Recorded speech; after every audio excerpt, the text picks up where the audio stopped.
भारत जो है वो एक नए तरीके से उभर रहा है। फिलहाल G20 का पूरे देश के प्रतिनिधि यहाँ पर थे। ब्रिक्स जैसी ऑर्गेनाइजेशन में है, कहा जाता है कि भारत की अहम भूमिका वहां पर रहेगी। तो एक इंटरनेशनल स्टेज पे भारत की एक नई छवि बन रही है। हम लोग ये मानते हैं कि भारत की ये जो उभरी हुई ताकत है, ये इकोनॉमिक पावर जो भारत का बढ़ रहा है, उसकी वजह से वो कई देशों के पॉलिसीज को मोल्ड कर सकते हैं और उन पे प्रभाव भी डाल सकते हैं। जिसमें एक देश इजराइल भी है, ऐसी एक परिस्थिति है। आज के मुताबिक इजराइल में करीब 50,000 महिला जो है वो गर्भवती है। अगर हॉस्टल या हॉस्पिटल अगर नहीं रहे तो ये जो नई संतान इस दुनिया में आएगी उसकी हालत क्या होगी, ये सबसे बड़ा सवाल। जैसे वहां की पैलेस्टीनी जनता की लोगों का सवाल है, उसी तरह इस सरकार से भी हम लोग ये आग्रह कर रहे हैं कि कई भारतवासी जो है वो मिडिल ईस्ट में जाके अपने रोजी रोटी कमा रहे हैं, ऐसी एक परिस्थिति। बताया जाता है कि 80 लाख के ऊपर भारतीय जनता वहां पर बसी हुई है और ये दिखाई देता है कि ये जो मामला है फिलिस्तीन का और इजराइल का, दोनों के बीच में नहीं, अब उसमें लेबनान भी गुजरा है, सीरिया भी उसमें कटघरे में आ रहा है। अगर ये दायरा बढ़ता है तो दुनिया के लिए भी खतरा है और भारतीयों के लिए भी खतरा है। इसका मेरे ख्याल से हम लोग ने सोचना है। आज मैं मान के चलता हूं कि इन बातों की चर्चा हम लोग आम इंसान की तरह करेंगे, आम इंसान के सामने ले आएंगे, तो सरकार जो है दो तरीके से बात कर रही है। प्राइम मिनिस्टर ने पहला ट्वीट जो किया वो हम इजराइल को समर्थन करते हैं, ऐसा एक ट्वीट किया। उसके 24 घंटे बाद जो कैबिनेट सेक्रेटरी है कि जिसके जिम्मेदारी है कि सरकार की पॉलिसी क्या है वो लोगों के सामने ले आए, 24 घंटे ने उन्होंने ट्वीट करके कहा या प्रेस कॉन्फ्रेंस करके कहा कि भारत सरकार की भूमिका जो है और कैबिनेट डिसीजन जो है कि जिसको आज तक बदलाया नहीं गया है, वो ये है कि हम फिलिस्तीनी जनता के साथ में है और उनकी हिमायत करते हैं और उनको पूरी तरह से मदद करते हैं। मैं मानता हूं यहाँ बदलाव की शुरुआत हो चुकी है। उस बदलाव की शुरुआत को हम लोग को रोकना है। अगर रोकना है तो मैं समझता हूं कि यहाँ आम जनता के माध्यम से ही हम लोग ये रोक सकते हैं। कई जहां पर फिलिस्तीनी लोगों पर दुआ की जाती थी, कार्रवाई की जाती थी, ऐसी एक परिस्थिति है। मैं यहाँ की सरकार से अपील करता हूं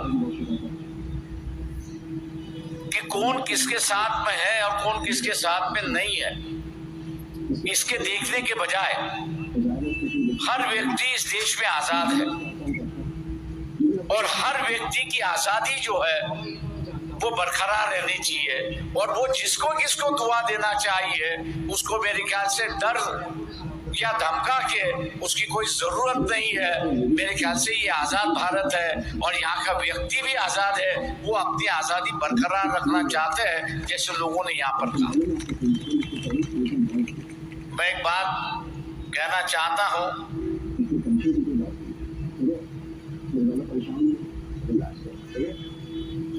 एक मूवी आई थी जिसमें अनिल कपूर और श्रीदेवी जो है एक्टिंग करते थे, मिस्टर इंडिया। और उस मिस्टर इंडिया में जो है अनिल कपूर के पास एक घड़ी थी कि वो घड़ी दबाता था तो वहां से गायब हो जाता, दिखाई नहीं देता था। यहाँ जो राजनीतिक दल है, ये राजनीतिक दलों के मन में भी डर पैदा हो गया कि अगर हम लोग फिलिस्तीन की बात करें, इजराइल के खिलाफ की बात करें, तो सरकार हमको अंदर ठोस देगी। इसलिए ये जो राजनीतिक दलों के हाथ में जो घड़ियाल है, अपने आप को गायब करने की घड़ियाल जो है, इस सभा के माध्यम से हम लोग निकालना चाहते थे और ये कहना चाहते थे कि भैया आपकी शक्ल जो है इस फिलिस्तीन के इशू पर देश के सामने आनी चाहिए। राजनीतिक दलों के नेताओं ने और पार्टियों ने भूमिका लेनी चाहिए कि भैया हम किस साइड पे हैं। मैं उम्मीद करता हूं कि पार्लियामेंट चल रहा है, कांग्रेस पार्टी जो है अपने आप को सेक्युलर पार्टी कहती है, समाजवादी पार्टी जो है वो अपने आप को सेक्युलर पार्टी कहती है। पास हो या ना हो ये अलग की बात है, लेकिन इस पार्लियामेंट सेशन के चलते समय एक नोटिस तो उन्होंने निकालनी चाहिए, देनी चाहिए कि इस पार्लियामेंट में रेजोल्यूशन होना चाहिए कि इजराइल जिस तरह से हमला कर रहा है, इजराइल जिस तरह से हमला कर रहा है, बम्बार्डिंग कर रहा है, 15,000 तो अब इस बम्बार्डिंग में मर चुके, ऐसी एक परिस्थिति है। जितने लोग सेकेंड वर्ल्ड वॉर में मरे नहीं, उतने ये 50 दिन में गुजरे, ऐसी एक परिस्थिति है। तो भारत सरकार की ओर से एक प्रयास होना चाहिए, पार्लियामेंट चालू होने, तो पार्लियामेंट अब चल रहा है, उसमें एक रेजोल्यूशन होना चाहिए कि भैया इजराइल और पैलेस्टीन जो है ये झगड़ा चल रहा है, पैलेस्टीन के ऊपर के लोगों पर जो बम्बार्डिंग हो रही है, इजराइल ने उसको रोकना चाहिए और दोनों भी जो है टेबल पर आके अपनी बातचीत करके अपना हल मसला जो है उसको हल करे। ये रेजोल्यूशन मेरे ख्याल से पार्लियामेंट में होना चाहिए। मैं कांग्रेस पार्टी से और समाजवादी पार्टी से आग्रह करता हूं कि आपके प्रतिनिधि पार्लियामेंट में है, आप उसको टेबल करेंगे। मंजूर होना नहीं होना वहां के दूसरे इलेक्टेड मेंबर ऑफ पार्लियामेंट है, उनका है, लेकिन एक प्रयास हुई, एक कोशिश हुई, ये संदेशा तो जाएगा। आज संदेशा ये जा रहा है कि सरकार की भूमिका, पुरानी सरकार का जो कैबिनेट डिसीजन था वो फिलिस्तीनी लोगों के साथ में है, लेकिन यहाँ की सरकार चुप बैठी हुई है। मेरे ख्याल से ये जो चुपकी है, ये चुपकी हटानी चाहिए और यहाँ हटाने की जिम्मेदारी मैं ये मानता हूँ कि कांग्रेस पार्टी की है और समाजवादी पार्टी की है। एक रेजोल्यूशन तो भी वो मूव करे। ऐसे में आप लोगों से, कांग्रेस के नेताओं को अपील करता हूँ, ऐसी एक परिस्थिति है। रही दूसरी बात, यहाँ पर मैं आपसे ये कहता हूँ कि आपके मन में डर जरूर होगा, वैसे सभी के मन में डर है, ऐसा नहीं है। मौलाना दरियापुरी ने यहाँ पर जो है और दूसरे इन्होंने नक्सलवादियों की बात कही। आप पे जिस तरह से अत्याचार नहीं हो रहे, उससे ज्यादा अत्याचार उन पर हो रही है कि उनके यहाँ खनिज है, उनके यहाँ पानी है, उनके यहाँ बिजली है, उसको चुराना है और उन चुराने की वजह से उनको गोलियां मार दी जाती। आपको सिर्फ यहाँ पे धमकाया जाता है। वो जिस तरह से लड़ रहे, जिस तरह से जूझ रहे हैं, मैं यहाँ बैठे हुए सभी लोगों से कहता हूँ कि हम लोग भी यहाँ पे लड़ना चाहिए, जूझना चाहिए और जो जालिम दिखाई देता है उसके खिलाफ हम लोग ने आवाज उठाना चाहिए और उसको सफाया करना चाहिए। अगर हम लोग डर के बैठेंगे, भय होके बैठेंगे, तो जालिमों की ताकत वहां पर बढ़ती है और यही कहता है कि भाई इसको और डराओ तो ये और डर जाएगा। अगर यही हम लोग ने कहा कि भी हम डरने के लिए तैयार नहीं है, हम अपनी बात खुल पे रखेंगे और जो हमको कहना है वो कहेंगे, तो मैं ये समझता हूं कि जो जालिम है वो अपने आप डरता है, क्योंकि हम जैसे जिंदा रहना चाहते हैं वैसे वो भी अपने आप को जिंदा रहना चाहता है। और इसलिए कहीं ना कहीं तो भी एक समझौते की बात होती है, एक शांति की बात होती है, और उस शांति की बात को लेके मेरे ख्याल से हम लोग को आगे बढ़ना है। मैं आज आप सभी लोगों को शुक्रिया करता हूं कि पुलिस ने हमने कहा कि इस इशू को आप मत उठाइए, तो पुलिस वालों से हमने कहा आप सिर्फ ये मुसलमानों का मामला है इसको मत देखिए, ये सिर्फ मुसलमानों का मामला नहीं है,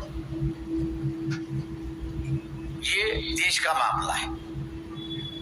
80 लाख लोग, 80 लाख भारतीय जो है वो मिडिल ईस्ट में है। 80 लाख जो भारतीय जो है वो मिडिल ईस्ट में है। अगर इसका दायरा बढ़ा, इराक आ गया, ईरान आ गया, सभी देश वहां पर आ गए। 80 लाख लोगों को यहाँ पे ले आना, उनको सुरक्षित रखना होगा। अगर उनको सुरक्षित रखना है तो सरकार की तिजोरी आधी खाली हो जाएगी। जो कच्चा तेल आता है वो कच्चा तेल महंगा हो जाएगा, महंगाई बढ़ती रहेगी, जंग वहां पर होगा, लेकिन तकलीफें यहाँ पर होती रहेगी। और इसलिए हम इसको सिर्फ मुसलमान का इशू है इसको ना समझे, ये दुनिया का इशू है, एक आम इंसान का इशू है, एक शांति का इशू है। और इसलिए हम लोग जो है ये शांति सभा यहाँ पर सभी धर्मों के लोगों को लेके करना चाहते हैं। वो पुलिस की हम लोग की बात सरकार ने मानी, पुलिस की बात मानी, परमिशन दिया, और आज की जनसभा हम लोग यहाँ पर कर रहे हैं। मैं उम्मीद करता हूँ कि सभा के माध्यम से मैं 2 चीजें अपेक्षा करता हूँ।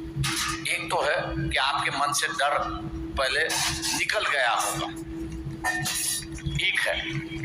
दूसरा जो है, जितनी भी सेक्युलर पार्टी है और ये सेक्युलर पार्टी के जितने भी इलेक्टेड मेंबर ऑफ पार्लियामेंट जो है, चाहे मंजूर हो या ना मंजूर हो, हाउस में जो है इजराइल और पैलेस्टीन में पीस होना चाहिए, और उसके लिए दोनों देशों के बीच शांति सेना भेजनी चाहिए। इस तरह का रेजोल्यूशन पार्लियामेंट मंजूर करेगी, यही अपेक्षा मैं करके मैं अपनी रजा लेता हूं।